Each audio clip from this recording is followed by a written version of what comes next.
Hey guys, welcome to the Revive Stronger podcast. I'm your host, as always, Steve Hall, and today I'm talking to Kassem Hanson from N1, and we're talking about a lot of biomechanics and how bodybuilders might want to apply this. What is his process for creating various exercises that seem to work very well? We're digging into all that sort of stuff, so definitely enjoy this one, guys. And as ever, please do rate us over on Spotify. A 5 out of 5 would be very much appreciated. Share this with your loved ones. If you're on YouTube, subscribe, like, all that good stuff. It's highly appreciated. Let's get right into the show.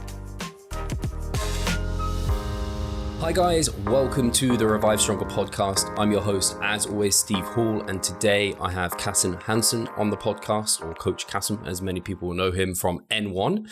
I'm excited to get Kassem on. I think this is the first time, this is the first time Kassem has been on his own on the podcast. He's come on, I think, 3 episodes where he's been chatting with another individual, and I was just telling Kassem off air how biomechanics in this kind of area and the level of depth, at least, that kind of N1 and Kassem are coming to it with is and was beyond my kind of understanding, and I'm still trying to gather and learn, as everyone is in this space to some degree when you're kind of trying to keep up with the science and everything. And I wanted to bring Kassem on when I felt a bit more comfortable and fully understanding his information. And don't think I fully grasp it by any means, but I have a better grasp of Kassem and where he's coming from, and I'm excited to chat a little bit more in depth to him. But I said off air I wanted to make sure that he had an opportunity to give a little bit more of an intro, because never really got that. So one of the questions I had, although I kind of know, because I have listened to quite a few podcasts where you've introed, is where your kind of full interest came with biomechanics and kind of, what led you to that? So I have, we'll say, kind of done the pendulum from the more academic to physiological side to then the more practical side, like a couple times throughout my career. And, in terms of really getting into the biomechanics, it was kind of that transition into the application side and looking at that. I got to a point where I realized that, like, okay, the stuff that I learned in school from a biochemistry standpoint, from a physiology standpoint, like all of that good information was dependent on what was physically happening in the exercise, meaning like, okay, it's kind of that whole, like, don't count the reps, makes the reps count. It's like, well, all of this cool information that I know about like muscle physiology really comes down to whether actually I can make that happen in an exercise, in a set, etc. And so, like, in terms of like the things that really got me interested in that, I would say the very beginning of that was when I was doing, courses with Charles Poliquin. And then, later down, I did some stuff with Tom Purvis in the RTS program. And that's kind of what inspired me to start tinkering around with exercises. Like that's where, so kind of like late 2013, 2014 is where I did the RTS program. And that's where I was just like, you know what? I'm going to start playing around with these exercises more and see if I can't find ways that seem to work a little bit better.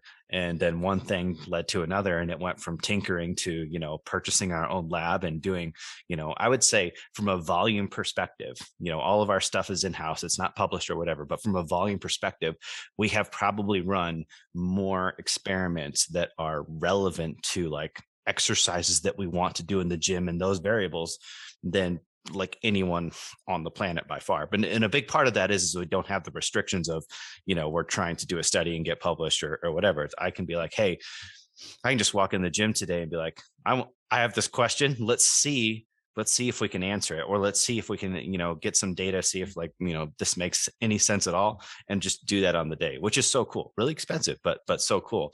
And so that has basically been like the pinnacle of tinkering around with exercise. And I enjoy the problem solving aspect of it. I think that's the biggest thing is that I've constantly shifted in my career to areas where I can be a problem solver. Obviously, once I left actual like the university setting and being able to have access to everything we had in the lab there, I was no longer looking at things from the muscle physiology standpoint or whatnot. Like, I was really interested in looking at, growth factors when I was in school. Can't do that in my kitchen here, right? But I can do some biomechanics stuff, with our EMGs, with our Moxy stuff, with our mechanical modeling and our force gauges and all that stuff, which is pretty cool. Yeah, I think it's we were talking off air and you were just talking about it there. And I see why you have your practical camps that you do, which look really, really valuable, to be honest, because I think it's one thing kind of reading it. It's another thing seeing it, and then there's another thing doing it. And I think that's where the real value comes in, is that you are training and you're going through it and you're seeing actually does like what we think works like on paper actually work practically, because sometimes I guess it doesn't. And I know actually I didn't have this question, but one of the tools you use is Moxy. Am I right? Is that that? And it kind of, I mean, you have to actually, rather than me try and talk through what I think Moxy is, you can explain a little bit to the listeners what that does. Yeah. So what Moxy basically is it measures near infrared light. And so basically when your blood is either oxygenated or not oxygenated, it reflects a different color light. So when we put the Moxy sensor on there, basically what we're looking at is that in that area, what percentage of the blood is oxygenated and not. So that basically gives us ability to kind of measure how much fuel is being consumed and, how much, the blood flow delivery is being limited. So it's a way for us to say, okay, well, on the EMG side, we're seeing the nervous system telling the muscle like, hey, I want you to do this, right? But that doesn't tell us that it's happening. That just says that the brain wants this to happen, right? Which can have good correlation, but there's a lot of confounding variables with all this stuff. So having the Moxy data on top of that shows us like, look, all right, now we have another thing to correlate, but like, look, when we do this muscle tissue seems to be burning through more fuel than when we do it this other way. So if we have like, well, the brain says we're sending more signal to it, the Moxy says it looks like we're desaturating that muscle of its fuel source more. And we can actually look and see like, are we getting to a point where it'd be like, all right, it looks like this muscle is what we would call like in the effective or fatigue, like effective rep range, fatigue state or whatever. We can actually kind of see on these graphs where it's like we're seeing the EMG amplitude change both in size and width, and also seeing the Moxy, the oxygen saturation kind of flatline. And that gives us an idea of like, yeah, so right now, this is probably our best predictor in terms of a visual tangible tools. Like this is where the hypertrophy, like this is where the mechanical tension stimulus is happening in terms of like the cross bridging portion of that, right? In terms of like the actual contraction, not the stretch mediated, but the actual like, contractile based stuff. And so then being able to look at that across different exercises, we can be like, all right, it seems that we can achieve a higher percentage of that, more of that. We can get it easier. We can get it more isolated, et cetera, by having these overlapping tools, right? So that's probably more in depth of an answer than you wanted. But essentially, we have the Moxy as a way to just, we'll say, add to the confidence of what we're seeing with the biomechanical modeling and with the EMG. I guess if I was to try and analogize it, it's like, I don't know, you hope someone is growing muscle, so you're not necessarily directly like measuring muscle growth, but you are measuring like body weight's going up, you're hitting your protein, your performance in the gym is going up, circumference measurements are going up, you look bigger and more muscular. And we're trying to use as many of those to infer you've grown muscle, I guess. But maybe it's actually a bit more precise than those measures. Yeah. Well, the goal is like, I'm trying to figure out how we can get the best acute data, meaning that I want a lot of information now, right? Because if I want to run a long-term applied hypertrophy study, that means I need, like 12 weeks of that strict protocol across multiple people, so it's very expensive. It takes a really long time, the practicality, and then just measure like the amount of hypertrophy that occurs is still small. So then you have to use like, a really good ultrasound or MRI or whatever. Like measuring actual hypertrophy is really complicated, right? And so like I'm kind of like, I built our lab for the most bang for my buck. But like, okay, can I build the best proxy system to basically figure out what can we do so that we can actually get real-time acute data that can be the best predictor? And then what my goal is that when we do finally publish this, is that then the research community across, the globe will be like, okay, now let's see if this plays out in the applied research studies. And then they can babysit people for 12 weeks instead of me. That's the goal, right? It's like, okay, I'm going to do the groundwork and say like, okay, can I map the human body and figure out what maybe would be the most biased positions for these things? And then when we're done with that, then can we see that? Now, one thing we have done we've kind of reverse engineered that, meaning that we've looked at research that has been done that said, hey, if you do exercise A and exercise B, there seems to be a different hypertrophy outcome in those. And so far of the ones that we've looked at, it seems like the way that we are doing the proxies, which we're looking at EMG and stuff different than the majority of the way it's looked at in the research. The way we're doing it so far seems to correlate with what we see in the applied research, right? Now that's basically my attempt to correlate that by reverse engineering and be like, okay, there's already a study that said if you did the exercise this way, it was better for this, and the exercise that way was better for that. So if we use our protocol, does it show those same biases? But there really isn't any applied research on the exact motions that we're doing.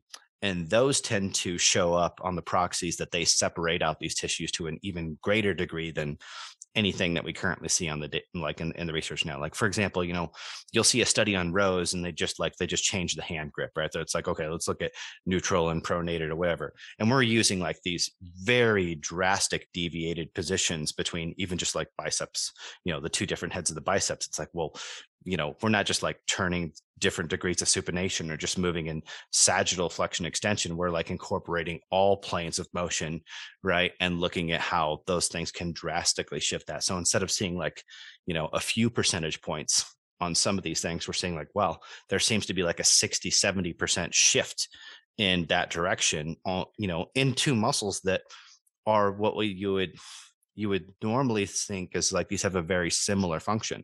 Like, you wouldn't say long head and short head of the biceps have two drastically different functions. But if we do take them to, we'll say, relative extremes of their shoulder positions, we can actually see that you do really preferentiate recruit one over the other. So, I guess that means even if there is margin for error, which I guess is what you're alluding to, is even if there is margin to error, it's such a big difference. It's kind of like it's still going to have been an actual difference. Whereas if you try and measure too acutely, it's just hard. And I think that's a big problem with the research that we have now is that they're doing such subtle changes in these exercises that then it's like, okay, does that difference really matter? And it's like, okay, it can't just be the grip orientation. And it's like, you literally have to take and manipulate the joint in every possible way to bias this tissue, and then every possible way to bias that other tissue. And that's where you can really get that extreme result, right? But if you just take and you just move one of those things, a small amount, it's, think of it like technique, right? If you have like a 2% technique breakdown, it's not like all of a sudden that exercise becomes trash, right? So, I mean, if you think of it like this scale, it's like, all right, to be able to change this from like, a mix of things or one thing versus the other, it's like, in order for that to be significant, you really have to go to the extremes of those functions, because the body does not really want to isolate tissue. Like every natural motion we have, like running, throwing, et cetera, like all of those things, none of those are isolated motions. Like all of those are integrated motions that use a lot of different muscles. Imagine, fight or flight response, like you're running from the tiger and you decide to use like just, one division of your glute or hamstring or whatever you're running, and that fatigues, and then you're screwed, right? But if you're sharing that load across all of those tissues, like anybody that's ever like worked really hard in terms of running, or they've done something like, even if they've just done a, ridiculously hard set on a hack squat or whatever, and then just tried to walk to the fountain afterwards, you realize that if you take any one particular muscle to fatigue, your ability to do just normal like gait function is really disrupted, right? But if you do like a synergist activity, like if you run really hard and then you stop, you can still walk, right? Like, but if you jump off of the leg extension after just like completely frying your quads, like you can't walk right. So it's very interesting, that we're trying to do these things in resistance training that are the exact opposite of what our body wants to do from an efficiency and a performance perspective, right? But I mean, that's the whole goal of training, right? Is to put the body in a situation that it doesn't want to be in so that it has to adapt and improve, right? No, absolutely. And actually, one of the questions that kind of I was just thinking about what the Moxy was measuring and talking about kind of correlations or anything. Do you ever find the participants you're doing with, I don't know if you've ever asked them, And I know you have some ideas surrounding kind of whether or not, I forget what the word is, but kind of I'm talking about mind muscle connection and kind of like feeling the pump and things like this. Do they ever correlate with what the person's feeling? Like, I don't know, the Moxy saying it's kind of in this muscle and the person is also feeling it there. Yes. I mean, but I say that with caution because if we tend like, and that tends to be more for like experienced lifters. So for instance, when we had, Brian Miner and Berto here to do the like the bicep stuff or whatever. And like, can you feel the difference? And like, yeah, they could feel it also. But there's it's a different sensation than the sensations that people can get from just fatigue or from co-contraction or from jamming the joint. So like this, because there's so many different reasons that you could get a heightened sensation. It's like, okay, it's cool that when we do these exercises that people do also feel that, but I try not to like make that a confusion that feeling is necessarily the target. It's just like, it's a great positive affirmation that it happens to happen, but you'll have people like, cause I could literally design an exercise that was purposely terrible from a biomechanics perspective. And people might actually feel that more because of how much the nervous system has to like co-contract and adapt to like that unstable, position. Right. I mean, there's so many examples of this. There's a reason that, if people, if they do a squat on a Bosu ball or whatever, they might really feel their quads just because of that unbalanced scenario. But, we know that's not a better, thing for hypertrophy. Anytime you jam a joint, you feel it more. There's a different sensation you get from a muscle being stretched versus a muscle being fully shortened versus a muscle being like, full of blood and, metabolite or whatever, from the pump. There's the difference between, what you get from a lot of motor units being recruited versus just like, the metabolites.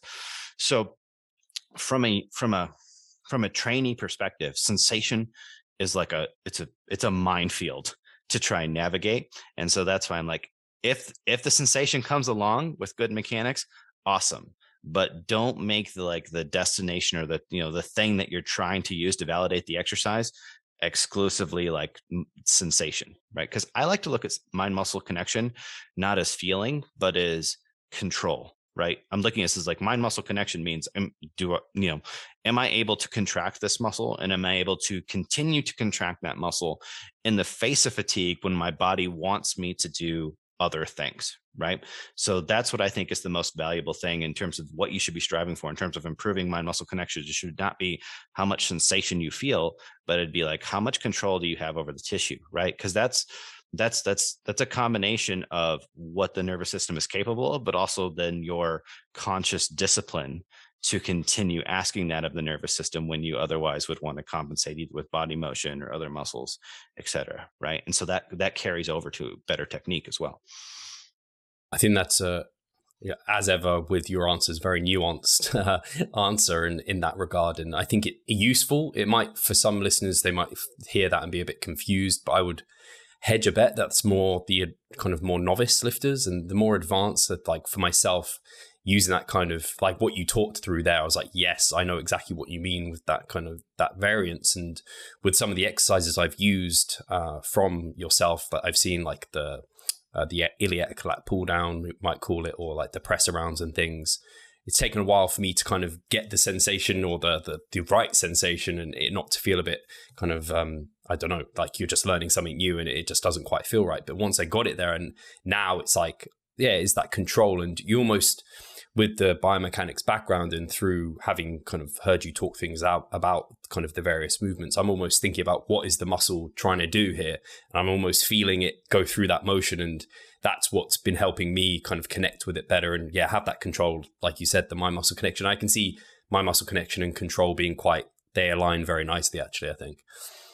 That's why I think you have to learn this stuff visually, because then it gives you that tool to visualize while you're training, and it just like, we tend to be like, when it comes to anything that's, remotely like, well, this is basically like body engineering, if you will. Right.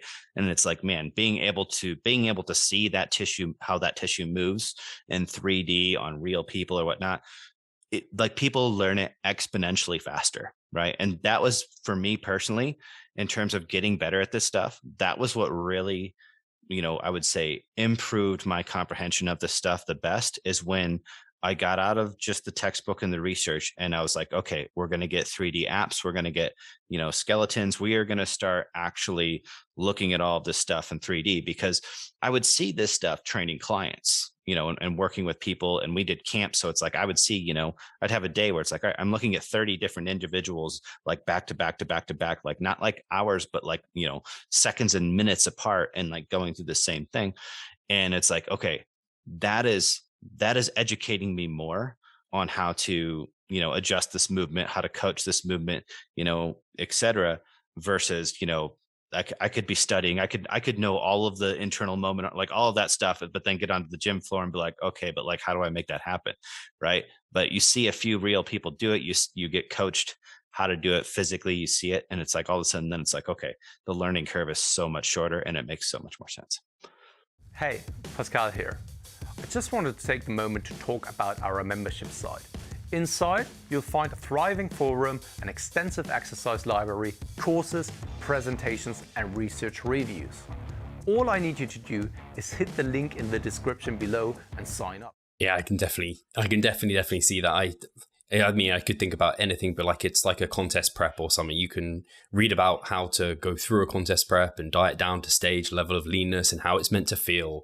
And it's not until you go through that that you actually get to grips with, oh, that's what that sort of level of fatigue feels like. That's what that food focus feels like. And I think what you mentioned in terms of kind of don't use those proxies of like the sensation initially, but maybe it's a case of kind of get the textbook form almost down of what we're trying to achieve. And like I mentioned with my experiences, once you've had that for a while, then you start being able to really, really feel it a little bit better. And hopefully once you're kind of a bodybuilder, you kind of know what sort of sensations you're looking for versus the ones you're not looking for as well.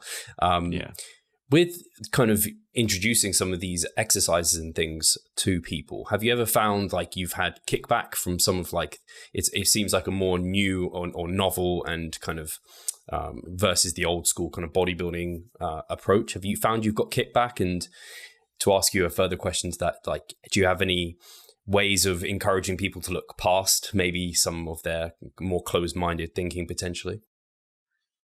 I mean, anytime you're doing something new, there's always kickback inevitably. And usually that kickback comes from, we'll say,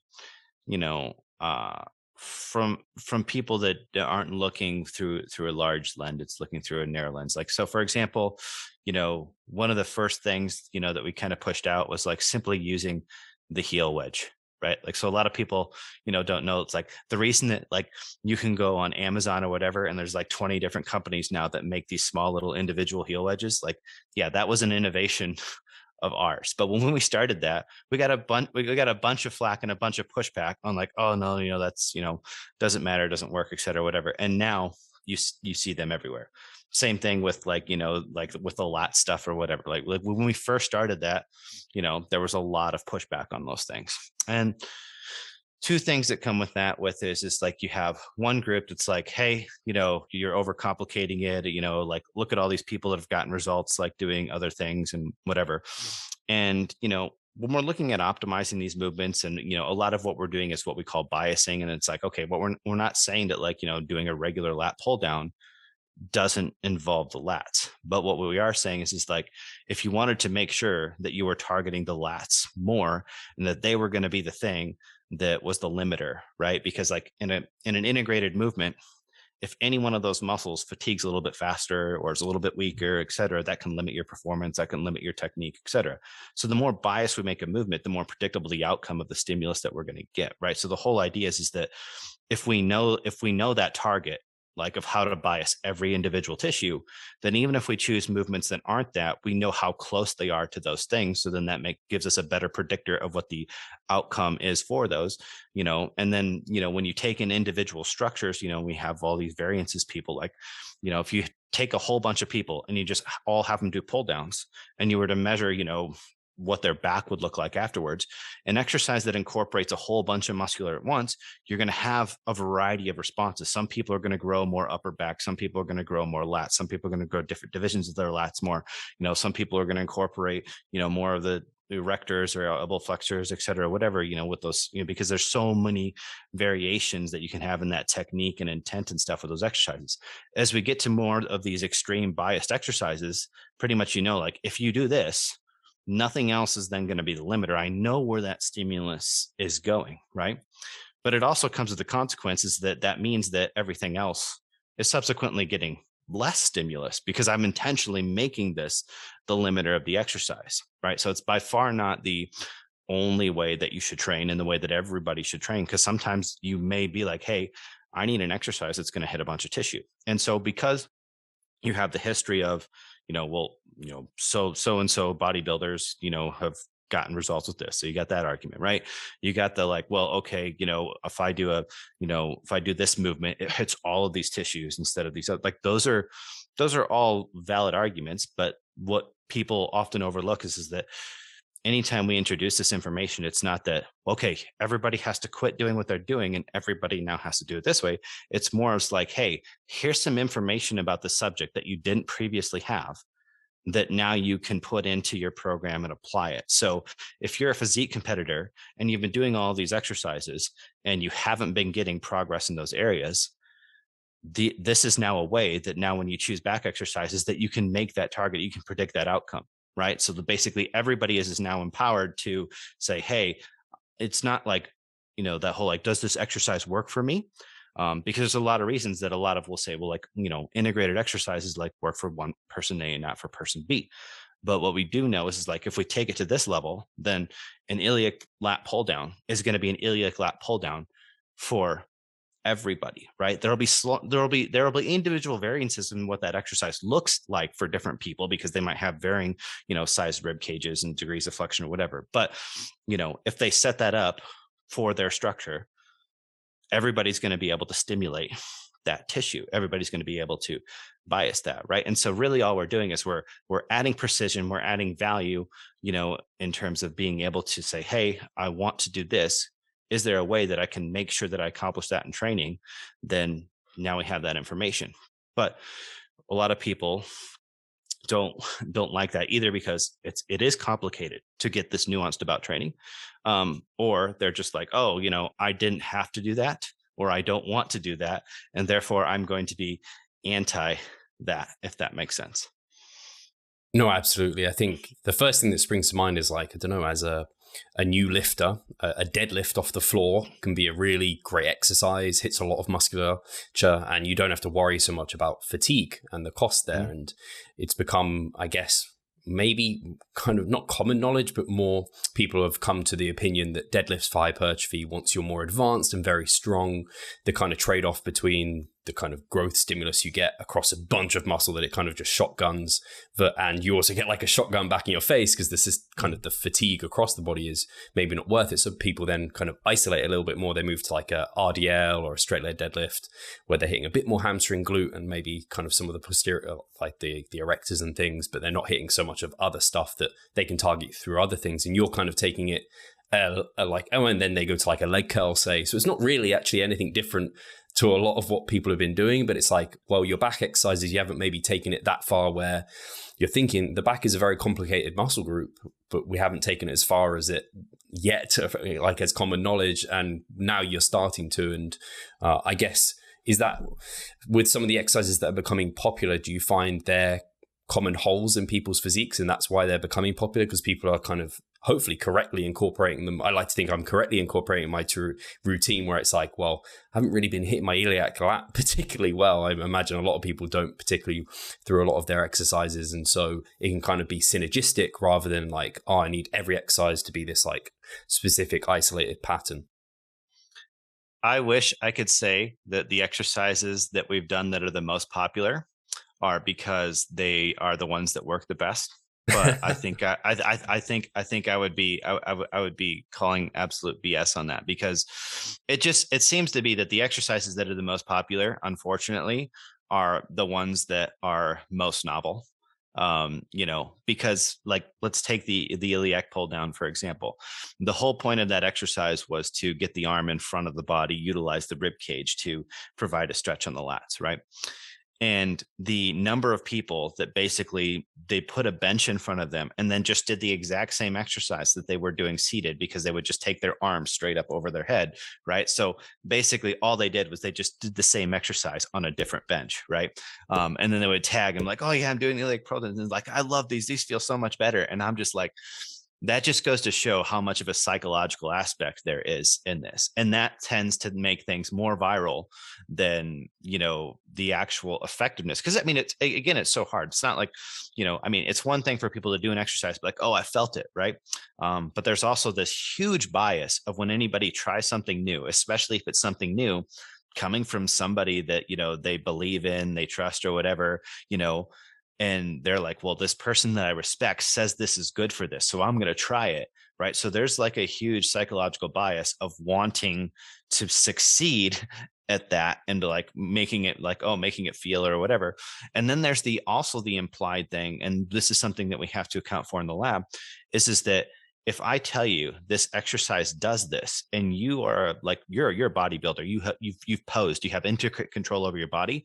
So if I tell you an exercise does this, there's a certain amount of that mind muscle control. And keep in mind, the control portion of it is that you might just pose that muscle more in the exercise, knowing that that's what you're supposed to be training. And therefore you could get the sensation because you're just like, okay, so this is lower lats, and then you just squeeze your lower lats, but the exercise could be a terrible, iliac lat exercise, but you have the ability to contract that with intent, even though the exercise might not be so good, right? And so that's always something that we have to account for. Like when we're doing this is like, I try and be like, okay, so when we have people do these, all we do is set them up really well, but we don't tell them what it's for, what it's supposed to do, etc. Because then actually what we see is in when we do lab work on people that are more trained, they bring in that skill, whether it be the habits that they have, right? Or the fact that like they just have the ability to contract that tissue on demand. And then that kind of dirties up the data, because I could just give them like, a bunch of different exercises and they basically just pose the same muscle with a bunch of varying degrees of whatever. Now, load does help with that, right? You make it heavy enough and then you lose the ability to, fake the exercise, so to speak. But back to the question, I would say, it's a combination, because I think the reason an exercise lasts in popularity is because it works. But the reason it gains popularity is because it's novel, right? Is people like, oh, this looks cool. This, this feels cool. This is different than what, the stuff that is out there. I think that's what gives it that big push that gets it out there, right? But we see this all the time where, somebody will do some influencer will be like, oh, try this, whatever, and it goes, but then it just goes away, right? Whereas what we've seen with the things that we're doing really well is that they gain some popularity, but then they stay popular and they continue to trend and grow, not necessarily at the viral rate of when they first get released, per se. It just kind of depends. It's weird. All it takes really is for the right person to like it. With social media, it's like, if I come out and say something's good, I have a modest voice on social media, right? But I have, people that follow me that have millions of followers. So all it takes is for one of them to then, if they repost that or whatever, all of a sudden, I mean, that creates a downstream effect that it would take me, months or years to accomplish, and they do it in a week. So there's so many confounding variables in that, but, novelty makes it go big. The actual benefit is what makes it stay a staple in people's programs, I would say. I really like that, because I don't know where I learned it. It may have been from Menno Henselmans, maybe. He said something along the lines of, I think it was supplements, when a new supplement comes out and there's not like maybe much research on it or whatever, like he like waits out to see if something's going to stand the test of time, that sort of thing. And that's something I inherently do with various things. And that's definitely something I did with quite a lot of the biomechanics stuff, where I saw it kind of coming out. I was like, like had that skeptical eye, and I was like, man, this is really sticking around a long time. And then obviously I've incorporated it and tried it out, and it's stuck in my, I mean, I've had some of those movements in my program throughout my contest prep, and now they're continuing, and maybe I've slightly varied them with some of like the pull around variances and things like this. And it's fun and exciting for one, like the novelty aspect for sure. But yeah, I can definitely see that they've stuck around for good reason. And actually on the note of these exercises, Do you have like a process that you think about when you're looking to like build an exercise and kind of you're thinking one through? Do you have like a step-by-step, like for, I know the press around was maybe one of the newer ones you came up with. Was there something like, I don't know, in your head you go through like, okay, the origin's here, the insertion's here, the kind of the resistance profile is this, or like what have you? Yeah, I'd love to hear if you have like a process for kind of inventing exercises. Yeah. Well, so the process is basically this, is that we start with mechanical modeling of trying to find out would be that muscle's shortest and longest position in the body, right? And then from there, we're trying to figure out then from, that's where then all the force vectors come in to figure out, all right, then what would be the motion that would occur between, the lengthened position and the shortened position. So, I mean, for the people that like to hate on the stuff that we do, and I'm like, literally it's this simple, is we're looking at a muscle and we're looking at taking it from its longest point to a shortened point.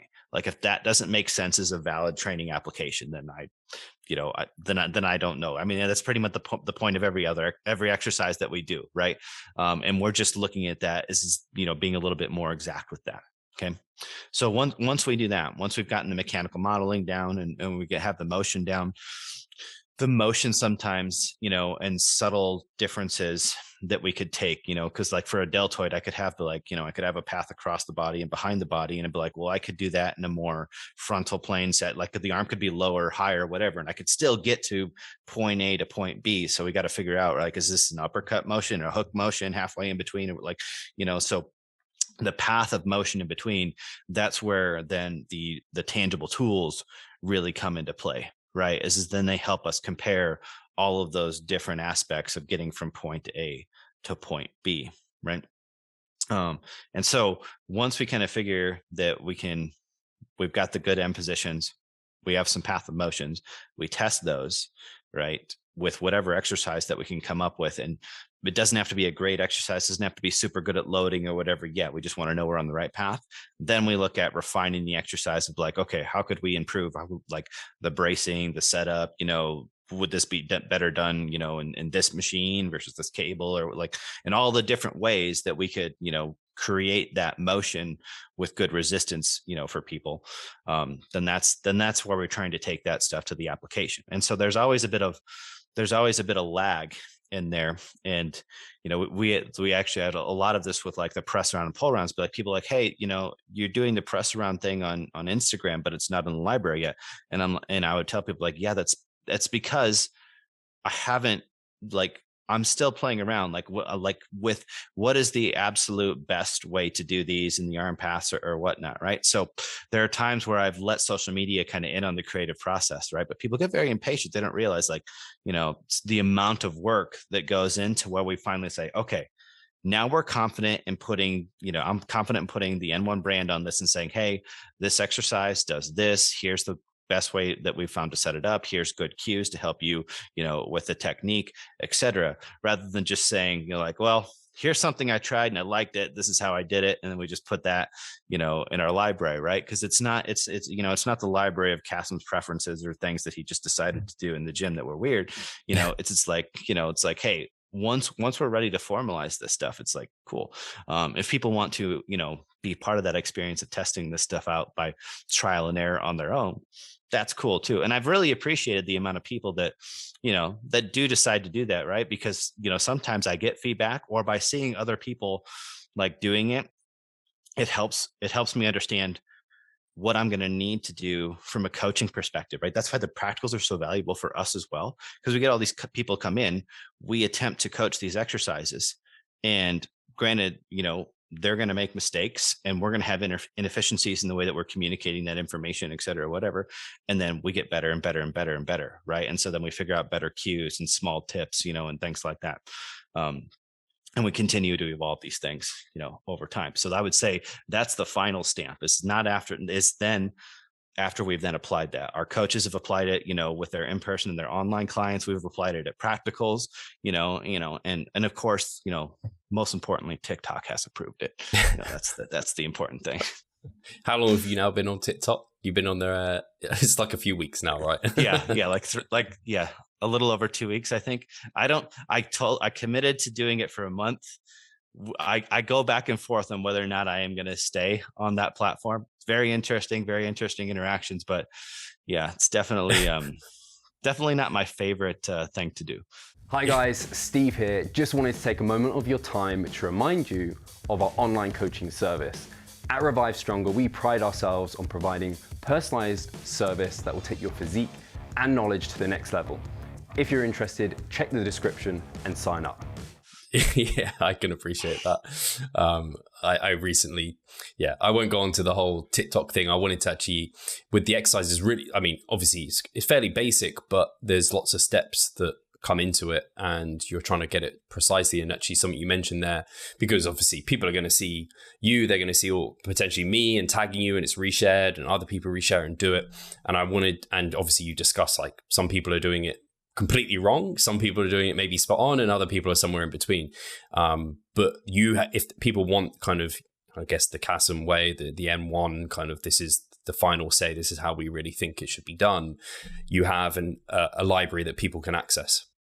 Yeah. So on our N1 training site, we have an exercise library that you can search for by the muscle. You can search for by what length you want to train that muscle, what resistance profile you want to use, what machine or whatever. Because essentially what we're trying to do with our libraries is to make it a combination of, like, if you look at an exercise, you also get to see all of this information about that exercise, right? So if you are not, you didn't go to school formally for anatomy, you can learn that, like, well, this exercise works this muscle in its short position, and this one works in, in its lengthened position. So our libraries is like, it's like an extension of our education material, right?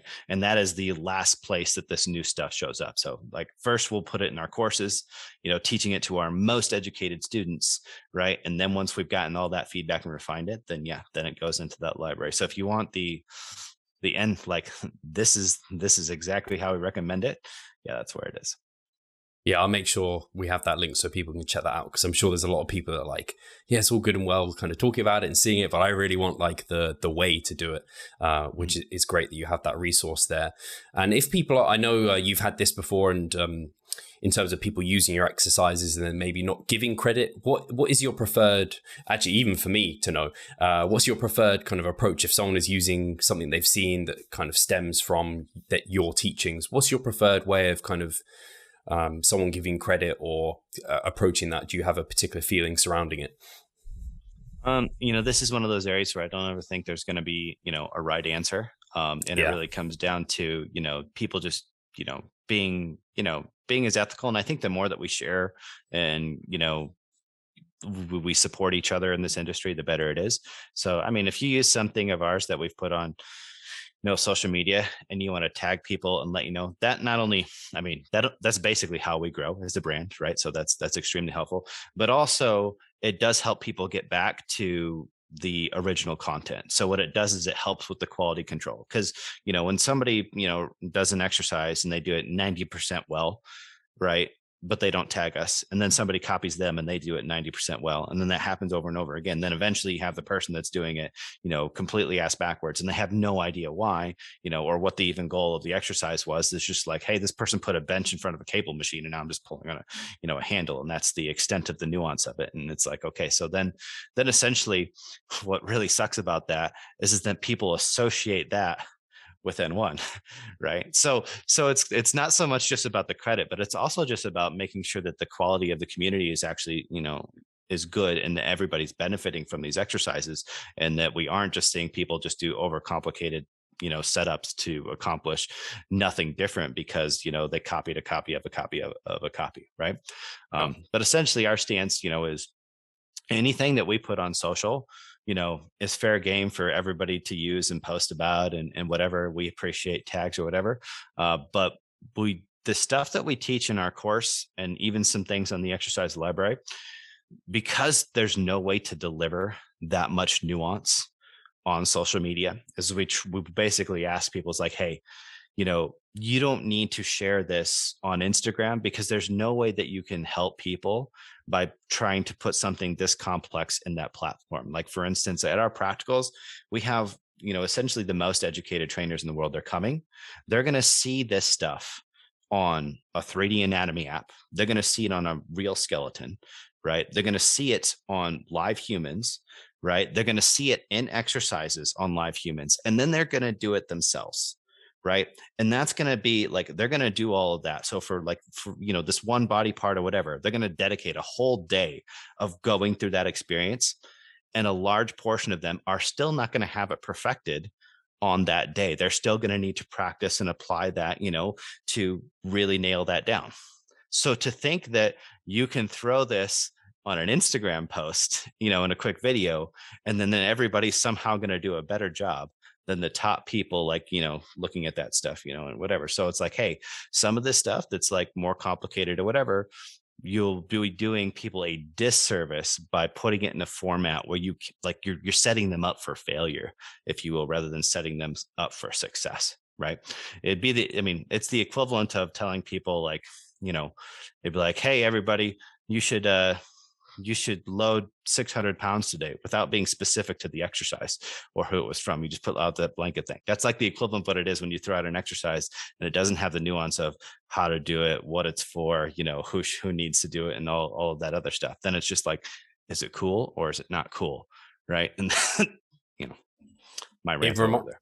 Yeah, it kind of reminds me of when, because the volume landmarks Mike Israetel kind of made popular. When they first came out, there was kind of a lot of misconceptions about kind of what it meant, and people were just like, oh yeah, I just add 2 sets to every muscle group per week. And it kind of was like, that's just how I'm going to do it. It's like, they probably need to go listen to Mike, read his books, get a full understanding of it. Sounds very similar with I don't know, I'm just going to do this exercise and this is exactly it. So I think it's just, people making sure to take care of themselves and get proper educated on things. If they're thinking they want to get the most out of their training and their nutrition and everything, they should kind of come to the source and get a full understanding. Yeah. If you want to improve in this industry, you and you want to make the most out of your training and whatnot, you definitely shouldn't be getting all of your education from things on social media. You should probably social media should be for anybody that that follows you, they follow me, they follow they follow all of these people out that are putting out information, right? Understand that basically that's the equivalent of we're putting something up in the window for you to see, right? But if you really want to benefit from this stuff, then you gotta come inside and you really got to learn that stuff. And it's 1,000% worth it, right? If the amount of time that you will invest scrolling and trying things that aren't so good or whatever, versus saying, hey, this stuff looks kind of cool, I like the way this person's explaining this, etc., whatever, let me actually give them the benefit of the doubt and actually go in and hear their full explanation, see their full content, read their full book, etc., right? And actually really get the value out of that, rather than just licking the glass of the window on the outside, right?